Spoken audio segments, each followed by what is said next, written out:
I think the tallest point in the state of Florida is like 28 feet, by the way. Below sea level. Dude, that is classic you. You got something just like quick and absurd to make me. I try to think of what's the opposite and what's extreme. That's our formula, people. Pretty simple, actually.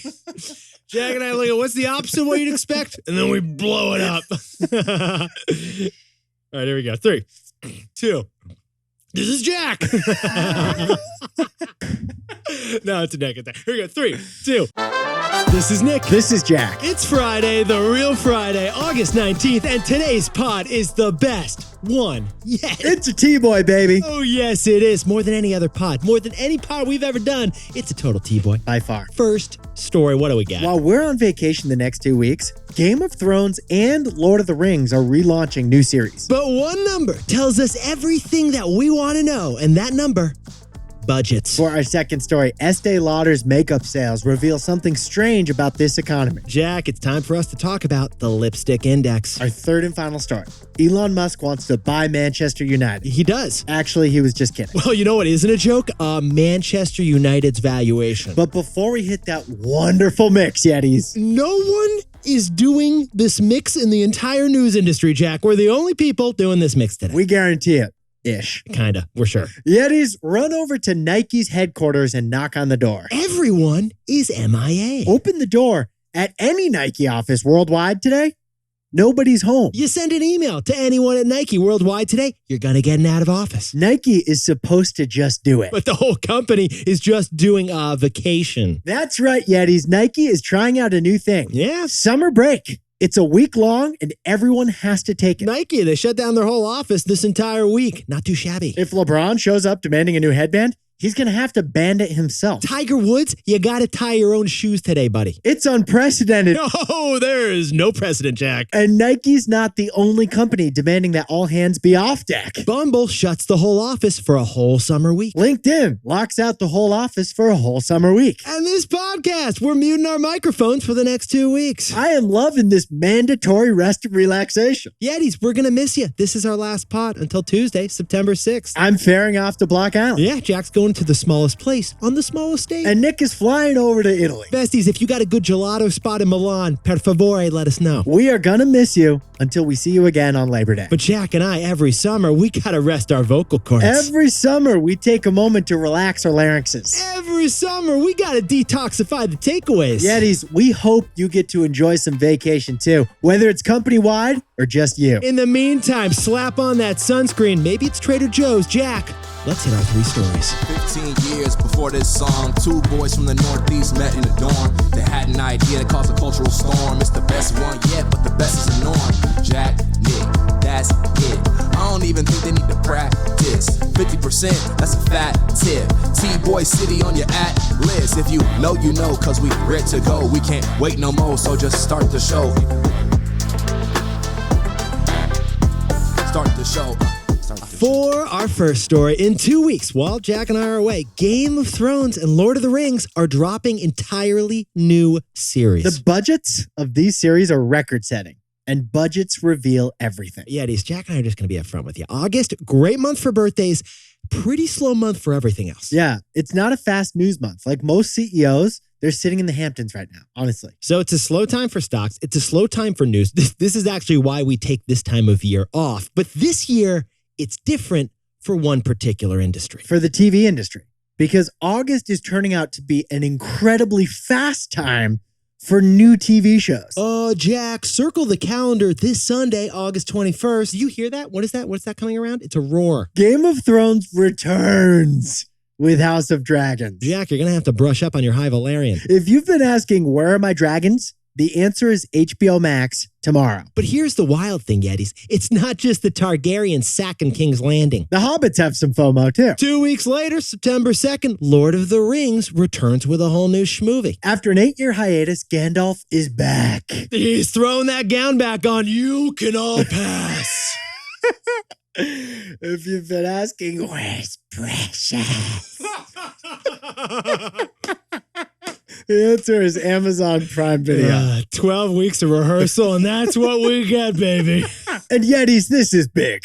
Because Game of Thrones and Lord of the Rings are two of the most valuable franchises on the planet. Jack, you're right. We're talking A-list IP up there with Star Wars, Harry Potter, Dancing with the Stars. So HBO and Amazon spared no expenses with these series. Oh, get this. HBO spent a reported $200 million on this new Game of Thrones spin-off movie. That's $20 million per episode to recreate all those blonde-haired kings and queens and fire-breathing dragons. Okay, sit down, stand up, sit back down again. We're talking $200 million. That is 3 times more than the entire first season of Game of Thrones. Yeah, and it's also on par with blockbuster movies that go into theaters. Okay, Titanic and Avatar, both of those cost about $200 million to produce. But here's the even more wild thing. This is shocking. Amazon's production power puts Game of Thrones to shame. Bezos is dropping nearly $500 million on Amazon's Lord of the Rings magic. Nearly $500 million.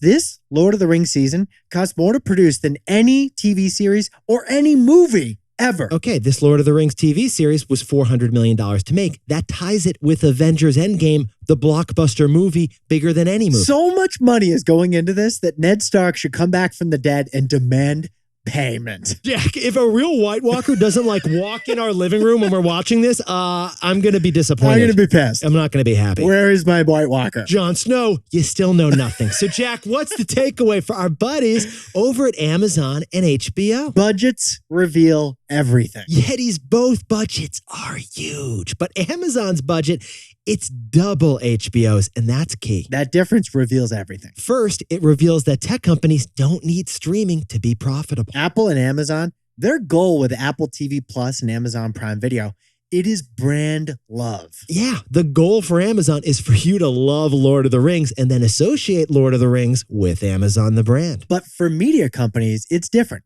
They don't need love. They need money. They just need money. HBO is owned by Warner Brothers Discovery, a publicly traded media giant with a huge amount of debt. House of Dragons needs to make cash for HBO now, and keeping costs reasonable is important for them. So the big tech budget, it doesn't matter. But media companies' budgets, that does matter. That's why Lord of the Rings' budget is double Game of Thrones' budget. Budgets reveal everything. For our second story, Jack, night serum or day serum? Both. Exactly. Answer is Dewey. My answers to your this or that questions tend to be both. You seem to have caught on. I'm impressed. Second story, Jack. Estée Lauder, the icon of beauty, they just fell after their earnings report. But Estée Lauder's lipstick sales may predict what happens next in this economy. Okay, we're just going to put this out there. Estée Lauder has been smelling good for 76 years. They're the 4th biggest beauty company in the world. Now, Estée Lauder, the name, it sounds as French as a croissant, but actually they were founded and they're based currently in Midtown Manhattan. And for Estée Lauder, it's not hot girl summer. No, the last 3 months, revenue over at Estée Lauder slipped 10% to $3.6 billion, and profits, they fell too. But this is a publicly traded $100 billion beauty behemoth, and they're not worried. No. In fact, Jack and I jumped in T-Boy style to the earnings call, and we noticed they have a quiet confidence. Yes, and the reason for Estée Lauder's sultry swagger, Nick? Yes, Jack? It's the lipstick effect. Maybe it's her. Maybe it's Maybelline. Oh, it's the lipstick. Yeti's not just some crimson cosmetic concoction. Lipstick is an economic indicator that professors should pay attention to. They should. Yeah, they should. Here's the lipstick effect. During an economic downturn or a recession, you typically buy less stuff. Exactly. Right, Jack. You're going to protect your finances. So, now's not the time to splurge on that hot tub for the patio. Here's the lipstick effect, though. Makeup is an exception to that rule. Yeah, this is what Jack and I find fascinating about this. You buy fewer big ticket items, but you buy more beauty items. So you're saving $1,000 by not buying that Sony TV. So you're sad. But you saved $1,000. So you feel like you can indulge in some new eyeliner. Maybe a day serum and a night serum. Yetis, when there is economic uncertainty, there is a desire to buy cheaper things, but ones that make you feel good. You're looking for good vibes, but affordable good vibes only. Exactly. Estée Lauder, they call them tiny pleasures. Tiny pleasures. You didn't get a raise because it's a recession, but you deserve to go to Revlon. Jack, we skipped the Macy's. I don't know. Maybe I'll hit the MAC counter instead. Well, Estée Lauder reported that lipstick and fragrances 2 tiny pleasures were flying off the shelves last quarter. In fact, Estée Lauder predicted 3 to 5% sales growth in the coming year because people are going to buy those tiny pleasures. You're going to load up on lipstick. And the tiny pleasures make up for people's lack of super splurges. And that is the lipstick effect. So, Jack, what's the takeaway for our buddies over in the makeup industry? The lipstick effect has a dark side too. Okay, so besties, on a micro level, that lipstick effect is fantastique for Estée Lauder. Even if we enter a recession, Estée Lauder can depend reliably on those lipstick sales. But here's the problem. On a more macro level for the whole economy, that lipstick effect could be an early indicator of a recession. We just got word that total retail spending in the U.S. in July was flat compared to June. It's not good, but it's not a recession either. But you know what, Nick? Estée Lauder first noticed this lipstick situation in the 2001 recession. Yeah, they coined that phrase, the lipstick effect, leading up to that recession. The economy was down in 2001. Lipstick sales were up in 2001. So great for Estée Lauder that lipstick sales are selling out. But it may be a bad early sign for the economy overall. Now, a word about our sponsor, Robinhood. You know, honestly, your salad, it says so much about you. Nick, you like to blaze your own trail at the salad bar. Yeah, I'm ordering a salad. I go off menu, man. Like a combo of kale and croutons that has never been made before. Me? I'm not reinventing the wheel. I like to go classic. Like if Sweet Green thinks it's a good combo, Jack's not going to change that. Kind of like investing strategies. Some want to build a custom portfolio of stocks, crypto, and options. Others don't want to reinvent. Just give me the most standard ETF. Whether you're tweaking your one-of-a-kind portfolio every day or prefer a more hands-off approach, Robinhood has the tools. If you're not investing on Robinhood yet, to get started, go to Robinhood.com/Tboy to choose your free stock. That's Robinhood.com/TBOY. Limitations apply. Stocks offered by Robinhood Financial LLC, member SIPC. Crypto offered through Robinhood Crypto. All investments involve risk. By the way, this podcast is not owned or part of Robinhood, and we are not employees of Robinhood. For our third and final story for the new Friday, Manchester United soccer stock was popping all week long. Because Manchester United may be the most undervalued team in all of global sports. Okay, are we going to make this a rule? Should this be our rule? It should be our rule. It should be our rule. When Elon Musk tweets, we have to wait 24 hours. There has to be a waiting period before we pay attention to his tweet. Because 2 days ago, Elon Musk said he was going to buy Manchester United. He tweeted that. He said, I'm buying MANU. Yeah, Jack and I could have covered it on this here pod. But then he said he was joking. Yeah, so we're happy we didn't cover it on the pod. Yeah, we're glad we didn't waste your time. But MANU stock jumped 17% on that nonsense. Yeah, and since then, it's been flopping around like an Italian midfielder. And get this, the stock has stayed up several days later. And why is that, Jack? Because of another incredibly wealthy person. Okay, besties, unique situation here. Manchester United is a publicly traded stock, but the American family, the Glazers, they own most of Manchester United since 2005. And according to Bloomberg, the Glazer family is considering selling some of their ownership stake to a private equity firm called Apollo. Okay, so Jack and I got curious. We jumped in T-Boy style. This got us thinking about Manchester United's value, its market cap. Since it's a publicly traded stock, we can add up the price of all the shares. MANU is worth $2.2 billion. Okay, not too shabby. That's a nice billion-dollar number. But to sprinkle on a little context here, it's actually kind of small. It's like Wayne Rooney. It says 5'10". We all know it's 5'8". Yeah, because soccer is the most beloved sport on the planet. And MANU is one of the most beloved soccer clubs on the planet. And yet, Manchester United's valuation, according to this $2.2 billion market cap, is not less than one NFL team. Not two, not 3, 5, or 8. It is less than every single National Football League team. It is. It is. The number one most valuable sports franchise is unfortunately the Dallas Cowboys. Holy Tony Romo. The Dallas Cowboys are worth $7 billion, the most of any team. The Dallas Cowboys are worth 3 times as much as Manchester United. Okay, Jack, what's going on over for our buddies in Cincinnati with the Bengals? The least most valuable NFL team, the Cincinnati Bengals, are still worth more than Manchester United. Yetis, Manchester United stock has consistently fallen over the last decade. It's been rough to watch. Meanwhile, every other sports team's valuation has been going up year after year after year. Get this. The average NFL team, its valuation is up 18% in just the past year. It's a nice investment too, because at the same period, the S&P 500 is down 3%. And it's not just on the field. NHL teams, yeah, they're at all-time highs. The NBA, the Major League Baseball, they're at all-time highs too. Your stock portfolio in Manchester United? Not at all-time highs. And the reason we're seeing this with all these sports franchises is because a sports franchise is it's a rare asset these days. Yeah, it is. Owning a team is the modern equivalent of like owning a castle in the medieval era. And billionaires increasingly want in on that castle. So what is wrong with Manchester United? Man, they're not bending it like Beckham. What's happening over there? Why is Man U's value, according to their current stock price and their market cap, worth less than the Bills? The Jets can't even buy a Super Bowl, but the Jets could buy Man U.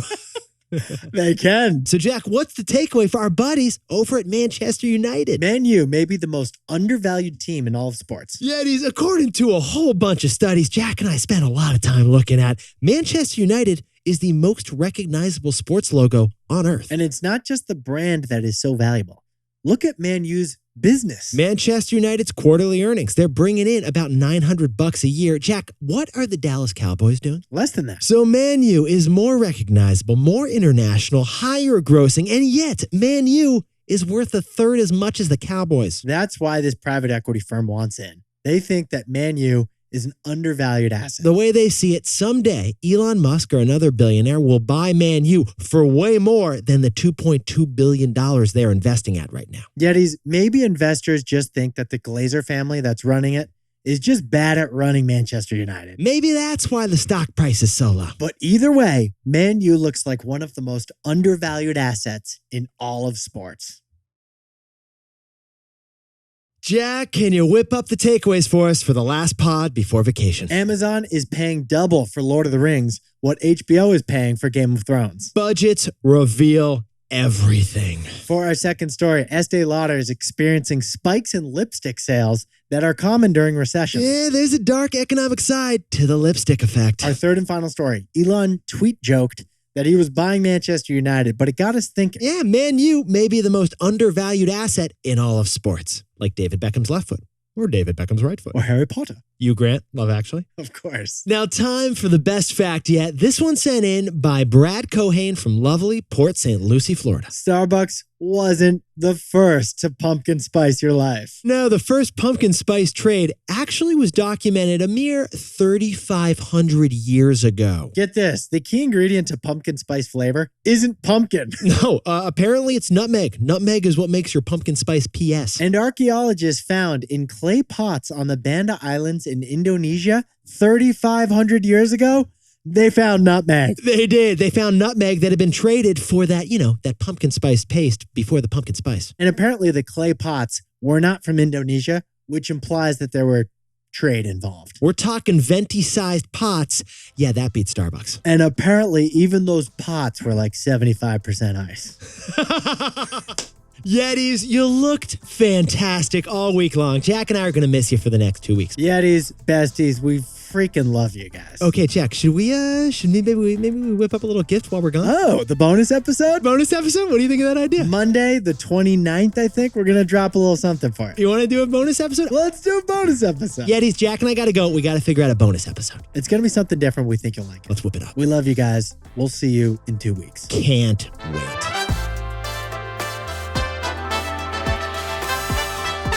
And before we go, congrats to Yetis Chris and Katie Hoffman, who are eloping right now in Chicago doing logistics. And congratulations to Sasha Schwartzen, who's getting a bar mitzvah down in California. And Sean Leigh Santos, first game as the volleyball coach at Chaminade University over in Hawaii. And congrats to David and Megan, who are getting married this weekend in Portland, Oregon. And Marilyn and Roberto from Brooklyn, they're getting married today, like right now, over in Brooklyn. And congrats to Matt and Helen Pags, who are celebrating a 12-year anniversary on the Jersey Shore. And Dr. Jackie and Diego enjoy that 6-year wedding anniversary over in Texas. And congrats to Bethany Peters, who's running the Hood to Coast race in Oregon for the South Sudan Clean Water Initiative. And a happy birthday to Leah Foley over in Connecticut. And happy birthday to Molly Giles, who's celebrating her birthday in Telluride, Colorado. And Kelly Kreider enjoy that birthday in Vienna, Virginia. Happy birthday to Alice Bure in Dallas, Texas. And Michael Gingrich enjoy the birthday in Lancaster, Pennsylvania. And happy birthday to Stacy Tracy Holgwen, celebrating back in Hawaii. And an early 7th birthday to the young Reed Barilski. And happy birthday to Jason Lewis in Lakeland, Florida. And a happy birthday to Zach Begland over in Los Angeles. Happy birthday to Tiffany Helgeson in St. Louis, Missouri. And Min Mama Guo Shen, happy birthday in Saratoga, California. Happy 23rd to Matt Grutheis in Denver. And Joey the Cake Baker Vargas, happy birthday in San Diego. Happy birthday to Angel Halverson in Houston, Texas. And Kame Grayley over in Anaheim Hills, California. Happy birthday to Kevin Wambra in Cincinnati. And another Kevin, happy birthday to Kevin Goodwin over in DC. And happy birthday to Michael Silva, happy 41st down in San Diego. And to anyone else who's celebrating something during these 2 weeks that we're off, honestly, congratulations and happy birthday to you. Make it a T-Boy, celebrate the wins. We'll be thinking of you. We're talking to you, by the way. You. You. You. You. This is Jack. I own stock of Amazon, and Nick and I both own stock of both Apple and Robinhood. Now, a word about our sponsor, Robinhood. Okay, so Jack and I both worked in finance for a while. And we know the 6-monitor Bloomberg jockey with charts, numbers, balances, and more charts. They got coffees in both hands while they're executing some complex trade on a soybean future. Well, we're not trying to impress with our mission control trading center. Just give us an app, please. Robinhood, with its mobile-first and intuitive design, it lets you trade with just a few quick taps on their app. And even if things still don't seem easy, Robinhood has your back 24/7 with its live and robust customer support. If you're not investing on Robinhood yet, to get started, go to Robinhood.com/Tboy and choose your free stock. That's Robinhood.com/TBOY. Limitations apply. Robinhood Financial LLC, member SIPC. All investments involve risk. By the way, this podcast is not owned by or part of Robinhood, and we are not employees of Robinhood. Great. Dude, great job. Dude, we still got it. We still got